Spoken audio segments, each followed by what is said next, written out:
అదృష్ట రత్నాలయం జ్యువెల్స్ అదృష్ట రత్నం అష్టైశ్వర్యాలకు మహానిలయం. Hi hello నమస్తే, welcome back to iDream media. So ఈరోజు మనతో పాటు ఉన్నారు founder and CEO of rankers Paradise అయిన చైతన్య రెడ్డి గారు.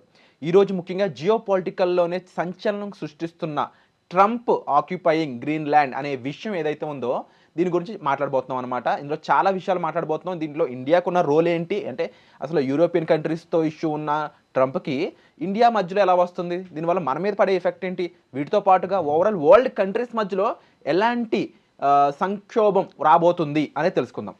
నమస్కారం సార్. నమస్తే అండి. Welcome to iDream. Thank you. So Trump అనే పర్సన్ ఆల్రెడీ వెనిజులా ప్రెసిడెంట్ని తను ఓ రకంగా కిడ్నాప్ అనాలేమో అది చేసి వెనిజులా ప్రెసిడెంట్ని దాని రాతని మార్చేశాడు. అక్కడితో ఊరుకుంటాడా అంటే డైరెక్ట్ గ్రీన్లాండ్ మీద పడ్డాడు. సో ట్రంప్ గ్రీన్లాండ్ ఆక్యుపై చేసుకుందాం అని అనుకుంటుంది దేనికి? తను చెప్పే కారణం చైనా రష్యాని అడ్డుకోవడానికి అని చెప్తా ఉన్నాడు.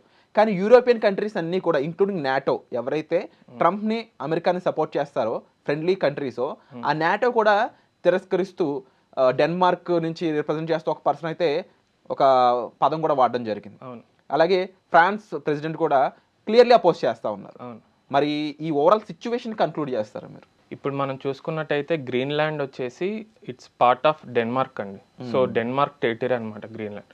సో మనం చూస్తున్నట్టయితే ఇప్పుడు ప్రెసెంట్ యుఎస్ ప్రెసిడెంటే కాదు, previous US presidents like Henry Truman అయ్యుండొచ్చు, ఐసెన్హోవర్ అనే వాళ్ళు అయ్యుండొచ్చు, వాళ్ళు వచ్చేసి గ్రీన్లాండ్ని ఆక్యుపై చేయడానికి ట్రై చేశారు. సో ఇక్కడ మనం చూస్తే మెయిన్ రీజన్స్ వచ్చేసి నేను టాప్ 3 మెయిన్ రీజన్స్ ఇస్తానండి. సో ఫస్ట్ వచ్చేసి Greenland it is part of GCR అనేది వచ్చేసి గ్రేట్ సర్కిల్ రూట్ అంటారు. అంటే మనం ఇప్పుడు యూరోప్ నుంచి అమెరికాకి వెళ్ళాలంటే గ్రీన్లాండ్ మీద ఉన్న ఎయిర్ స్పేస్ వచ్చేసి షార్టెస్ట్ ఫామ్ అనమాట. సో ఇప్పుడు యుఎస్ వచ్చేసి డిఫెన్స్ రీజన్స్ కోసం గ్రీన్లాండ్ ఆక్యుపై చేయాలనుకుంటుంది. దానివల్ల ఏమైందంటే గ్రీన్లాండ్ మీద ఉన్న ఎయిర్ స్పేస్ కూడా ఆక్యుపై చేయగలుగుతుంది. సో దానివల్ల ఏంటి అడ్వాంటేజెస్ అంటే ఫ్యూచర్లో ఇప్పుడు ఎప్పుడైనా రష్యా నుంచి మిజైల్స్ యుఎస్కి వెళ్ళాయనుకోండి, సో మనం గ్రీన్లాండ్ మీద ఎయిర్ స్పేస్ యుఎస్ కంట్రోల్లో ఉంటే యుఎస్కి ఎక్కువ రియాక్షన్ టైం దొరుకుతుంది. సో అప్పుడు ఏంటంటే ఆ మిసైల్స్ని కౌంటర్ చేయడానికి యుఎస్కి ఒక క్విక్ రెస్పాన్స్ టైం లాగా అనిపిస్తుంది. సో సెకండ్ రీజన్ వచ్చేసేసరికి మనం గ్రీన్లాండ్లో ఎప్పటి నుంచో గడ్డగట్టుకుపోయిన ఐస్ అంతా న్యాచురల్గా గ్లోబల్ వార్మింగ్ వల్ల అది మెల్ట్ అవుతుందన్నమాట. సో అలా మెల్ట్ అవ్వడం వల్ల ఏమవుతుందంటే న్యాచురల్గా మ్యారిటైమ్ రూట్స్ ఏర్పడుతున్నాయి. సో యుఎస్ వచ్చేసి ఆ మ్యారిటైమ్ ట్రాఫిక్ని కంట్రోల్ చేయాలనుకుంటుంది so that it can move freely to Europe and all. So అది second main reason. Third reason వచ్చేసి గ్రీన్లాండ్ అనేది చాలా పెద్ద కంట్రీ ఏరియా వైజ్, కానీ population wise less than 1 lakh ఉంటారు. సో అక్కడ ఎప్పటి నుంచో వచ్చేసి క్రిటికల్ మినరల్స్ అంటాం, అంటే రేర్ ఎర్త్ మినరల్స్ అయ్యుండొచ్చు, ఆయిల్ అండ్ న్యాచురల్ గ్యాస్ అయ్యుండొచ్చు, ఇవన్నీ అన్ట్యాప్డ్ ఉన్నాయి, అంటే అవి ఎవరు ఎక్స్ప్లోర్ చేయట్లేదు. సో గ్రీన్లాండ్ మీద కమాండ్ వస్తే యుఎస్ వచ్చేసి ఆ rare earth minerals, natural gas ఇవన్నీ కూడా ట్యాప్ చేద్దామనేసి ఈ 3 మెయిన్ రీజన్స్తోనే గ్రీన్లాండ్ ఆక్యుపై చేయాలనుకుంటుంది. అందుకే యుఎస్ కూడా ఆల్మోస్ట్ $10,000 to $100,000 మనీ కూడా ఇవ్వాలనుకుంటుంది గ్రీన్లాండ్ సిటిజన్స్కి. మీరు అక్కడ ఉండాల్సిన అవసరం లేదు, యుఎస్కి వచ్చేయచ్చు సో అనేసి కూడా చెప్తుంది. యా, ఇట్ ఈస్ ట్రూ అండి. అంటే గ్రీన్లాండ్ అనేది ఒక మిలిటరీ బేస్లా క్రియేట్ చేసుకోవడానికి ఇవన్నీ చేస్తున్న పనుల ఒకటి. ఎందుకు అడుగుతున్నాను ఇది అంటే గ్రీన్లాండ్తో ఎయిదర్ మినరల్స్ అక్కడ చుట్టూ ఉన్న సీని ఆక్యుపై అంటే ఓషన్ని ఆక్యుపై చేసుకుని ఏదైనా వర్త్ వాచింగ్ ఏదైనా చేయాలి, దాని అర్థం మినరల్స్ లేదంటే ఇంకేదైనా డిగ్గింగ్ చేయడం, ఆర్ దాన్ని ఒక మిలిటరీ బేస్లో ఉపయోగించుకొని ఆ చుట్టూ ఉన్న ఇంకొన్ని కంట్రీస్ని ఏమైనా ఆక్యుపై చేసుకోవడం, లేదంటే వాటి నుంచి కాస్త ఇంకొంచెం ఏదైనా ఫ్యూచర్ సేఫ్టీగా ఇలా చేయాలి. ఈ 2 ఆప్షన్లు తప్ప ఇంకేం లేదు. కానీ ఇవన్నీ 2 పక్కన పెట్టి ట్రంప్ ఓపెన్గా నేను శాంతిని అంటే భద్రపరచడానికి ఇదంతా చేస్తున్నాను, నేనేదో శాంతి దూత అని ఇలా కారణాలు చెప్తున్నాడు కదా, ఇది ఎంతవరకు కరెక్టో దీన్ని మరి మిగిలిన మిత్ర దేశాలు కూడా ఎందుకు క్వశ్చన్ చేయట్లేదు? యాక్చువల్లీ ఒక సేయింగ్ ఉంటుంది, who ever controls the oceans controls the power అని.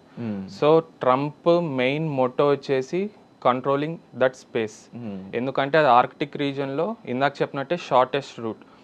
కానీ ఇక్కడ ట్రంప్ ఏం చేస్తున్నాడంటే Denmark is part of NATO అంటే నార్త్ అట్లాంటిక్ ట్రీటీ ఆర్గనైజేషన్.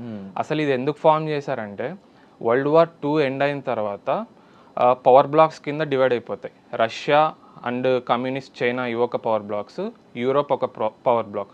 మనం జియోగ్రాఫికల్గా చూసుకుంటే యూరోప్ వచ్చేసి రష్యా పక్కనే ఉంటుంది, అటు ఇటుగా యూరోపియన్ కంట్రీస్ అన్ని. సో అప్పుడు యుఎస్ ప్రెసిడెంట్స్ వాళ్ళందరూ క్రొనలాజికల్గా ఆలోచించి ఈ నాటో అనే దాన్ని ఎస్టాబ్లిష్ చేశారనమాట. దీని మెయిన్ పర్పస్ ఏంటంటే ఏ పవర్ రాకూడదు మనకి రష్యన్, అప్పట్లో యుఎస్ఎస్ఆర్. సో ఇది మళ్ళీ బాగా పవర్ గెయిన్ చేసుకొని వరల్డ్ వార్ టైప్ అలా సిచ్యువేషన్ రాకూడదన్న పర్పస్తో ఎస్టాబ్లిష్ చేశారు ఎన్ఏటిఓ అనేది. కానీ ఇక్కడ ప్రాబ్లం ఏమైపోతుంది, ఆల్రెడీ డెన్మార్క్ అనేది పార్ట్ ఆఫ్ నాటో. ఇప్పుడు డెన్మార్క్ టెరిటరీ వచ్చేసి గ్రీన్లాండ్.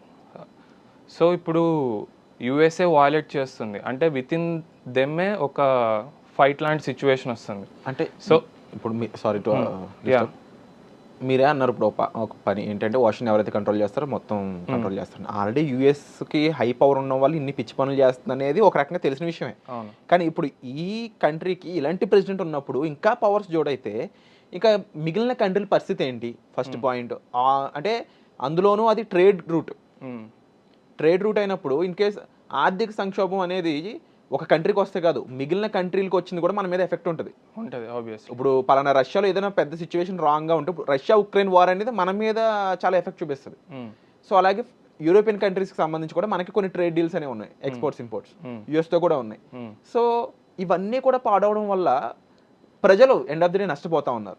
ఇది ఎందుకు కంట్రీస్ యొక్క మెయిన్ బ్యూరోక్రాట్స్ అయి ఉండొచ్చు, ప్రెసిడెంట్స్ అయి ఉండొచ్చు, పొలిటీషియన్స్ అయి ఎందుకు ఇది మాట్లాడలేదు? యుఎన్ఓ ఎందుకు ఇంకా సైలెంట్గా ఉంది? అయితే యుఎన్ఓలో ఉన్న వాళ్ళు కూడా వీళ్ళే కాదని నేను అన్ను, కానీ యుఎన్ఓని పెట్టిన దాని రీజన్ ఒకటి ఉంది కదా. ఇప్పుడు వరకు ఒక్క స్టేట్మెంట్ కూడా యుఎన్ఓ నుంచి ప్రాపర్గా రాలేదు. చాలా మంచి క్వశ్చన్ ఇది యాక్చువల్లీ. యుఎన్ఓ ఎందుకు సైలెంట్ ఉంది, వేరే కంట్రీస్ ఎందుకు వాయిస్ అవుట్ చేయలేకపోతున్నాయంటే మెయిన్ రీజన్ ఈస్ యుఎస్ఏనే. USA is like supreme power. And to be frank UNO వచ్చేసి ఫండ్ మీద రన్ అవుతుంది. అండ్ యుఎన్ఓకి కూడా ఎక్కువ ఫండ్స్ ఇచ్చేది యుఎస్ఏనే. అండ్ నాటోలో కూడా ఆల్మోస్ట్ 22% ఆఫ్ నాటో బడ్జెట్ కూడా యుఎస్ఏ ఇస్తుంది. సో దానివల్ల ఏమైపోద్దంటే వాళ్ళు ఫ్రీగా ఎక్స్ప్రెస్ చేయలేరు ఇష్యూని.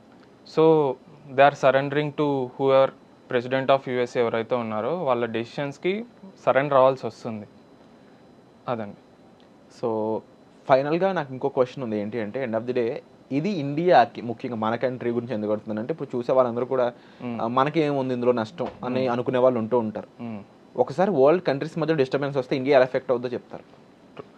యాక్చువల్గా మనము వసుదైవ కుటుంబకం అనే ఒక లైన్ మీద ఫాలో అవుతున్నాం. మొన్న G20లో కూడా మనం ఆ లైన్ ఫాలో అవుతున్నాం. దాని మీనింగ్ ఏంటంటే whole world is a one family అన్న పర్పస్తో వెళ్తున్నాం. సో ఇది ఎథికల్గా కూడా మనం యుఎస్తో ఫ్రీగా ఉండలేం. అండ్ ఆల్సో ఇక్కడ మెయిన్ రీజన్ ఏంటంటే మన డయాస్పోరా ఇండియా నుంచి యుఎస్కి వెళ్ళి సెటిల్ అయ్యి అక్కడ నుంచి మనకి రెమిటెన్సెస్ రూపంలో చాలా డాలర్స్ వస్తుంటాయి. సో ఇండియన్ డయాస్పోరా యుఎస్ఏలో కూడా కీ రోల్ ప్లే చేస్తుంది. సో యుఎస్తో మనకి లింక్స్ అవసరం, కానీ యుఎస్ఏ ఇలా ఈ బిహేవియర్ వల్ల మనకు కొన్ని ఎథికల్ ఇష్యూస్ వస్తాయి. అంటే మన ఫండమెంటల్స్కి కొద్దిగా అపోజింగ్గా ఉన్నాయి. సో అది ఫ్యూచర్లో కొద్దిగా యుఎస్ఏ కూడా ఆలోచించి ఒక ఫ్రెండ్లీ అట్మాస్ఫియర్ మెయింటైన్ చేస్తానని ఎక్స్పెక్ట్ చేయొచ్చు. సో విన్నారు కదండి, ముఖ్యంగా జియో పొలిటికల్గా యుఎస్ బిహేవియర్ ఎందుకు ఎలా ఉంది, మెయిన్గా ఎవరు అబ్జర్వ్ చేయని విషయం ఏంటి అంటే ఇక్కడ ఇప్పుడు చైతన్య గారు చెప్పినట్లుగా ఆ గ్రీన్లాండ్ అనేదాన్ని ఒక ట్రేడ్ రూట్కి పవర్ సోర్స్గా ఉపయోగించుకోవాలని ట్రంప్ అయితే అనుకుంటున్నట్టు చాలా క్లియర్గా తెలుస్తుంది. అంటే ట్రేడ్ రూట్స్ మీకు తెలిసింది ఎప్పటి నుంచో ఎక్స్పోర్ట్ ఇంపోర్ట్స్కి ఏదైతే వాడతారో దాని ఒక చీపెస్ట్ వేగా యూజ్ చేస్తూ ఉంటారు, more than cargo in planes కంటే కూడా.